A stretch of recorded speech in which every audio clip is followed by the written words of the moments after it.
I just can't imagine how it must be not knowing whether or not you're going to have a place to sleep at night. Or if you have a family, what's that going to do to your children? Most people in the homeless population don't really want to be homeless. Scared, sad, pretty lonely. I never thought I would land in a shelter in my whole entire life. Before I came to Wisconsin, I had a $15 job. There's a lot of people all over the world that are one paycheck or less from being homeless. I wasn't sure. I was kind of scared, I didn't know. I was kind of scared. When almost 2,000 people a year experience homelessness in our community, I think we have a problem.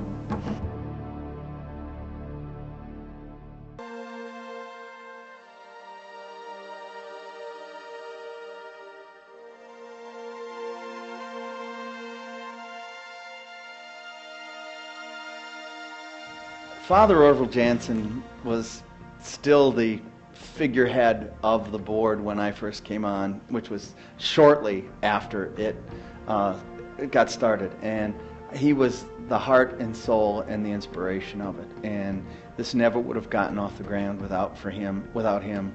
And his concern for the fellow human being is unsurpassed by anybody I've met in my lifetime. And he really, really cared about the homeless and helping people out. Well, we started as just a voucher program, serving men only, moved to a leased facility where we could really start serving women and families. When I got involved, it was not at the very beginning, but it was at a time when we were giving vouchers. We rented and then ended up buying 225 South Morrison Street, which is 1 block south of the Y. And it's a nice old house, and it had lots of rooms that we were able to turn into bedrooms. Before we had that what we did was we were able to voucher out homeless into different motels or hotels in the area and actually give them that. And we needed much more space. And so we decided we need to do something about that, either find another facility or build something. When we were trying to raise community funds to build the new shelter, there was a lot of people that would say, well, if you build it, they'll come, and trying to tell them that they're already here.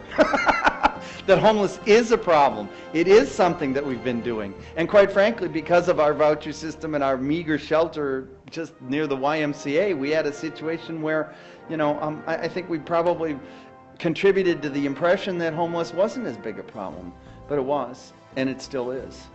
And we got great support from United Way, from the City of Appleton, from a number of agencies, and recognizing that we could work together in this housing coalition effort. And when we moved into that new facility, is that it's almost like if you build it, they will come. And quite frankly, we were amazed at the numbers of people that showed up. And it didn't take too long before that facility was filled.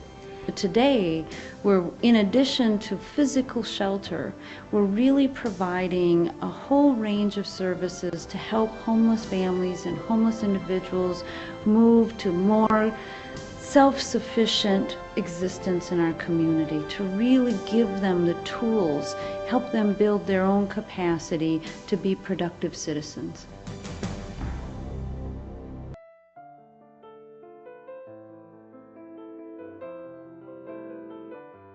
I think it is well founded on its principles and what it's doing. I think we do provide emergency and immediate help, but we're also making people responsible to dig themselves out of the hole they're in and helping them to build the ladder that lets them get out. Yeah, to some extent, I think that our services differ for every individual we serve. What we'll try to do is treat people as individuals. There's no single path into homelessness, so therefore there's no single path out of homelessness. The thing that surprised me the most was how friendly they are, how respectful they are, and the amount of help that they give you. Me, gain responsibility and stuff and help us move on in life. They started lining me up with services such as disability, food stamps, shoes that I needed, clothes that I needed. Like I said, a myriad of services that I didn't even know existed. Also applications for all these housing opportunities. I'm very thankful to them. We needed to get them to resolve some of the barriers that were preventing them from participating in society in the regular way, so that they could find apartments, keep apartments, get a job, keep that job, all kinds of things. And we were able to start those programs that would help keep these people out of our facility, so to speak. The best thing that could happen is that the homeless shelter would be empty. Wouldn't that be nice? You have to grow into things. You just can't jump from step 1 to 10, you know. So, yeah, things take time, but they're willing to work with you at any level, as long as they see you striving to succeed, to better yourself. They will do anything for you. We'll work hard to try to assess each person, each family, and determine why, what's happened, what do they need, what do they have, how do we build on the strengths, how do we augment the weak points. And really with that plan in place, each family, each individual will try to move forward to greater self-sufficiency.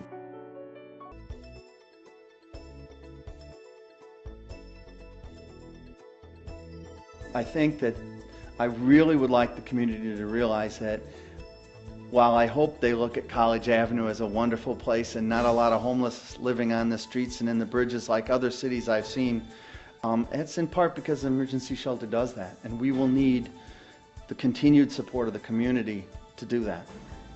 The numbers of individuals living in poverty are indeed increasing. The longer you live in poverty, the more likely you will be to experience homelessness. I think it's important for the community because, you know, people don't always have a place to turn to. They might have been in a bad environment where they were, or a situation that they couldn't handle, and it's always just a place to turn to, you know, even for a couple of days or for several weeks to months, you know, it's always there. I think the next 25 years will look very different than our first 25 years. Our first 25 years, we spent so much time and endeavor learning the homeless, who they are, what their needs were and are, and how do we respond to those needs. We were very reactive to an emerging problem in the Fox Cities, the problem of homelessness. We know the problem now. We know who it is we're serving. And now we're really turning the corner, I think, to try to be proactive. What do we do in this community to lessen the numbers of individuals who are homeless? In the last couple of years, we've already started on this road, this new road for us of being proactive in really starting prevention programming. And I don't want it to be the reality in this community that we see the homeless before we start solving the problem.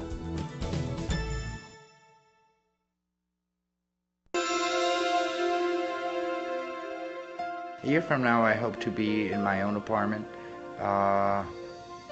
with a part-time job, with my disability, settled on my own 2 feet, never having to go back to the shelter, even though I love them for being such angels.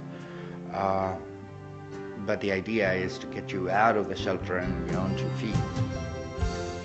Every time a family moves to transitional housing, I have a yes, this is why I do this moment. We've been living in a nice place. We've had a couple pets since then of our own. My older brother came to live back live with us, and we've all been very happy. You know, we're excited. We've been a lot better since we're out. So I'm just glad that they have the shelter, because if they didn't, I don't know where I would be right now. Yes, yay.